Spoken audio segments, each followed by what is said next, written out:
Okay, welcome to the night where we talk about faith issues. And if you are brand new to youth group or you don't know what you believe about Jesus, or maybe you just don't even believe in Jesus at all, I just like to say that I'm just really humbled that you've decided to hang out with us and you've just been willing to see what we do here at High School Ministry. And I just want to be really clear, you belong here, that you are our guest. And this is your home just as much as it's a home to anyone else that comes through those doors. So I just want to say that you can sit back, you can relax, and just see what God is doing in the midst of this place. And we hope and pray that you will experience Him sometime within our time together. And so before we start this new series called Subject to Change, I do want to bring up something that I think is really important for us to understand. And so when we have these talks, when we do these faith talks, sometimes it's difficult to really understand like where to put them, how it affects us. And so if I were to give you advice on how to work out, you'd be like, you might think, well, if I want to look like an upside down light bulb, maybe I take his advice. Or maybe you just take my advice in general, right? Or maybe if you played me in Connect 4 and you lose, but maybe you would understand that I know how to be tricky. I can tell you some advice on how to use your powers of intellect to manipulate your surroundings. But when I talk about deep things like forgiveness or what happens when you sleep with someone else or listening to God, sometimes it's hard to figure out how that really affects you. It's because we're familiar with the body and the mind, but we aren't familiar with our spirit. And so the Bible says that there are a lot of things about us that make up who we are. And it talks often about these three things, mind, soul, and body, mind, soul. And we are really, we know about the mind, we know about the body. But the thing is, we don't really know what to do with the soul. We don't know, is it really a part of us? How does it affect us? And all these different questions that are actually very deep and mysterious parts of our existence. But they are just as real and influential to us as our mind and our bodies. And some would even say that our body, our spirit, or our soul is even more important than our body and our mind. So when we go throughout this night, when we do worship, when we do these talks, when we have our small groups, this is all centering around what we call soul talk or spirit talk. And so when we approach all these things, why don't we just look at it as if something is a part of us that normally doesn't get that much attention, okay? We're going to give it some TLC, okay? So we're all on the same board, we're all on the same page, that's great. So we are going to start this series, like I mentioned, called Subject to Change. And have you guys heard that expression before? Probably, right? And it's not an expression that we use every day, but I will tell you where do you normally encounter these sorts of things? Like in contracts or in the fine print of different things, and in user agreements or terms and conditions. And those things, like no one really reads those things, right? Like how many of you guys have like installed an app and saw that there was this terms and conditions, and you're like, I think I'm going to try to read this thing, and you get like 2 sentences in, and you think to yourself, I'd rather rip out my toenails than finish this user agreement terms and conditions thing, okay? And so those things are purposely dry and like boring so that you will not read them. You will not see that there are some terms and conditions in there that you normally wouldn't agree to otherwise. And do you know that Instagram has over 5,000 words in their terms and conditions, and a lawyer sat down and figured, okay, I'm going to read this thing and then put it into layman's terms. And so I just want to show you these 4 things that you may not know about Instagram. And that is this. That in their terms and conditions, they say that other people might pay them for your pictures, but they won't actually pay you. So they could be making money off of your pictures. The second thing, we may randomly delete your posts. Oh, didn't know they could do that. Now you do. The second thing is we can force you to give up your username for any reason at all. That doesn't seem so bad, does it? Then the last one is we may share your personal information with other companies. So Instagram is pretty much just kind of a creeper, and we all fell for it, and we didn't look into it. And the nuttier part of this whole thing is they have a line in their agreement, and guess what?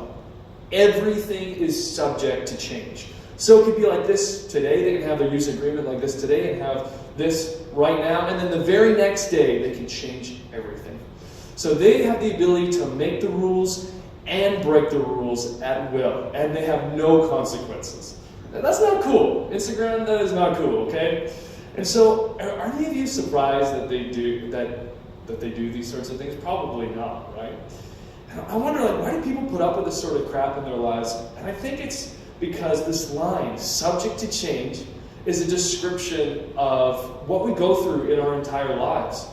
And there's so many things that we look at that are subject to change, and some are really good changes, right? The day you turn 16, if you did it all correctly, you can go and apply for your license and go get your driver's license and get that going down. The day you turn 18, you can walk into any lounge in the province and order a beverage, an alcoholic beverage, if you wanted to, right? And there's other things you can do as well. You can start high school and join pretty much any club that you want.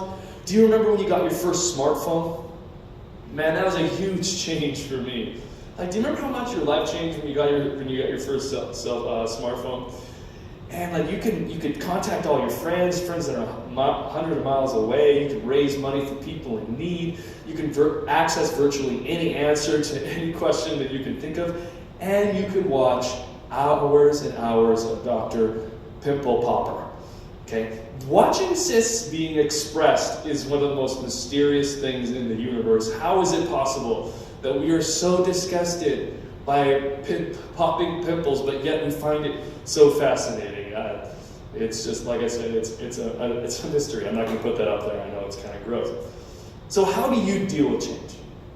What are some of the things that you are going through right now that are changing in your life? Because some changes aren't always good or easy to handle. So remember your voice and your body before you hit puberty. You ain't getting that back, right? It's gone. Like, sure, you might be tall, but then you got acne. True story. It happened to me. Dang. Maybe your best friend decided one day that they're not going to be your best friend anymore for some stupid reason. That one really hurts, though, doesn't it? And if we were honest, there's a lot of changes in our lives that really hurt. And I know people have breakups in high school all the time, and it's sometimes we laugh at it, but really, those breakups really hurt.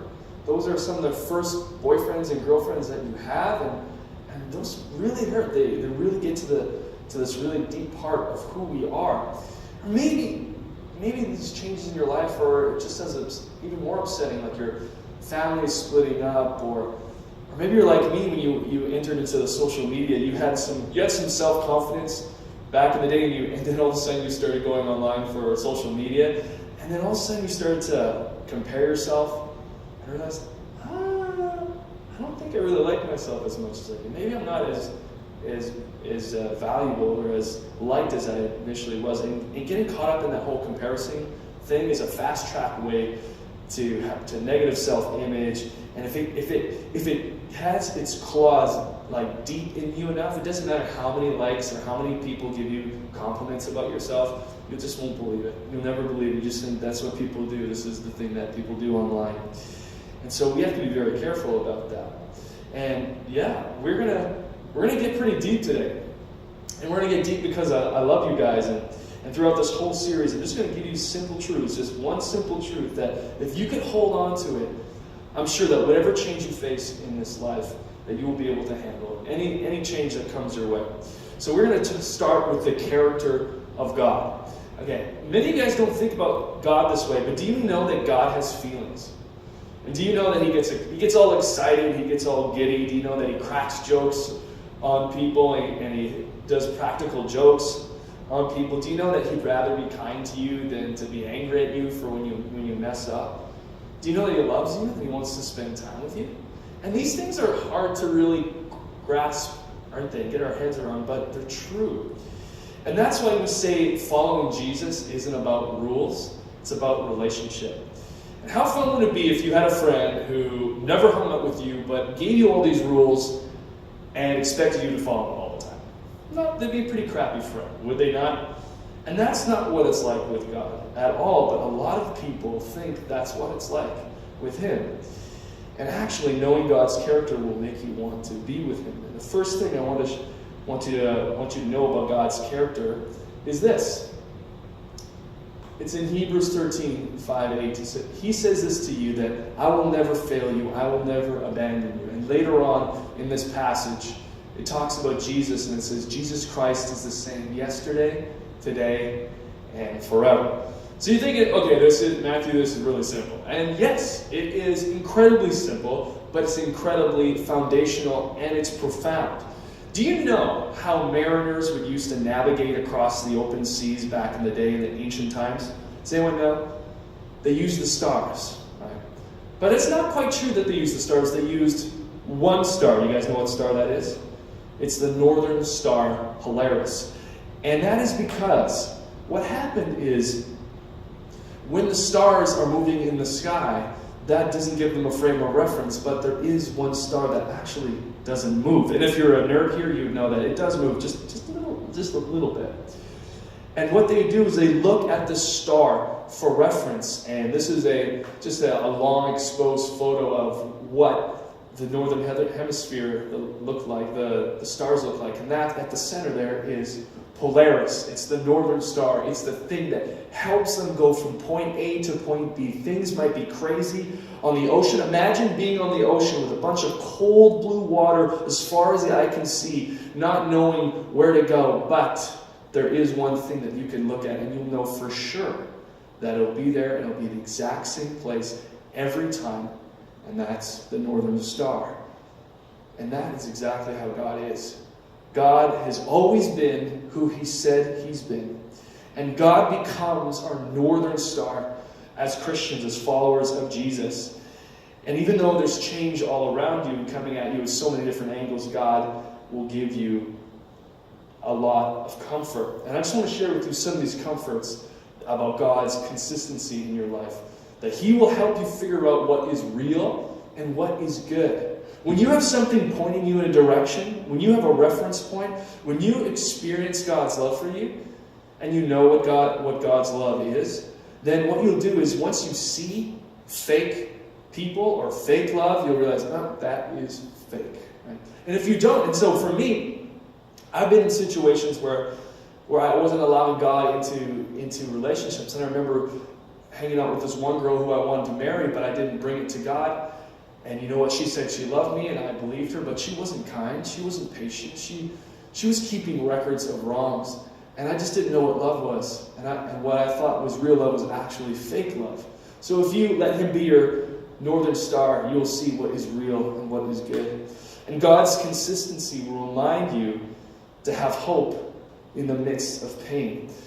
If you don't have God as your northern star, you will go through pain, and I guarantee you that you will just be so miserable, and you'll think all of it is done in vain. And what God does with pain is He says, you know what you're going through isn't going to be in vain. I'm going to use it. And because I've suffered with depression, because I've had anxiety, and I've spent many days thinking about taking my own life and going through different things that just wreck me, God is able to take that, and all of a sudden I can come alongside of people that are going through similar things or going through a trial of themselves, and I'm able to tell them, you know what, there is hope. There is hope and love for you as well. And the last thing I want to tell you about is that God's constancy means that His love for you never changes. He will be your constant companion. He will be your constant companion. So you don't have to be alone. You don't have to be isolated, and you are not abandoned, because nothing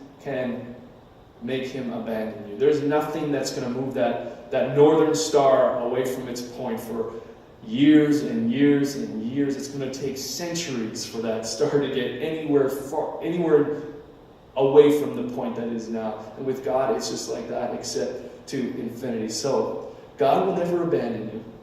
And for me, this is why I try to get to know God. I pray, God, if you are real, I want to know you. And if I can know you like a friend, then help me see your face. Help me to be aware of your presence. Help me to sense your presence. Speak to me throughout the day, even when I'm terrible at listening to you. Because if you are who you say you are, then I want to get to know you. And I pray that. And sometimes I won't lie. I'll feel distant from God. Right? But then he whispers into my ear and he says, well, who's the one who's moved? Who's the one who's moved? Is it me who's moved, or is it God who never changes? Well, it's me. But that doesn't mean that God is mad at me, or that God is ashamed of me, or thinks I'm an idiot. No, it just means that God wants to spend time with me. And that he wants you to spend time with him as well. Because your life is changing in so many different ways. That he wants to come alongside you and help you be your guiding light and guiding star. And I'm not talking about you going to God when things are getting really bad. I'm talking about going to God daily. Going to him about the good times and the bad times, just like you would with a friend. And you know what my thoughts are most of the day? My thoughts are this, that God, I'm a wreck, but you love me still.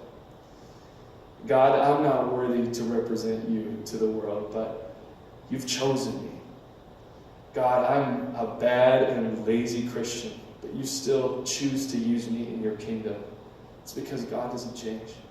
He'll never change. He'll never change for you. He'll want to be with you. He'll always love you. The Bible says, fix your eyes on Jesus. And just like a dancer who spins multiple times, looks at a reference point, or might look at the northern star if they're dancing outside. As their body is changing, they have a reference point, just in case if they're getting dizzy. And that's why we should fix our eyes on Jesus. You and me, we're on this boat, right? We're sailing through life. We're sailing through the sea called life, and we don't have to be alone, and we don't have to be isolated. We do have a guide. There is change all around us, but there is a guiding star, and there is a companion that we have, and that there is hope in the midst of pain. So you can try to find security in money. You can try to find security in your friends, or in popularity, or in being good at sports, or just having a good time, going to parties. The world has plenty of options for you to navigate through this thing called life. But you know what? It'll put you to a place that you don't want to go. It'll take you to places that you really didn't want to see. It's only God who will take you to that place that is more fulfilling and that will satisfy your heart. So tonight could be the night where you decide to switch course and follow God, who not only loves you, but is a constant source of guidance. And if you can just do me a favor and close your eyes and bow your heads, I just want to ask you guys, just very clearly, this is the start of the year.